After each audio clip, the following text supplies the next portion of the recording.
কি বৌদি, তুমি তো দোকানে দিলাম মুহাইসকে না জঙ্গল কাটি ধোয়া করিসে গ্রামত বিরেসে বাইসন হাজার হাজার টাকা বাকি নিয়ে থুসুম তোর দোকান মই কেমন করে আইসুম। টাকা চিন্তা করিন না বৌদি, মুই তো বাসি আসং, তো কি নাকবে নিগা জাতক সব ফিরি দাসং।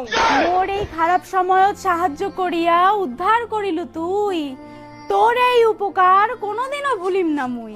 মুস্কি হাসি দিয়া বৌদি কারে নিল রাইতের নিন, খরচা পাতি তো মামুলি ব্যাপার বৌদি, তোর জন্য জীবন দিয়া দিন। তুই জানো তুই মনে মনে মোক খুব ভালোবাসিস, তোর সাথে মোর মেলা কথা আছে, যেলা তোর দাদা থাকবে না সেলা তুই আমার বাড়ি আসিস। ও মোর সোনার বৌদি তো চৌকত মিশাছিস কি ভাং, তোর ভাতারের কথা বাদ দে, মুই তোর ডাঙ্গো হবার চাং।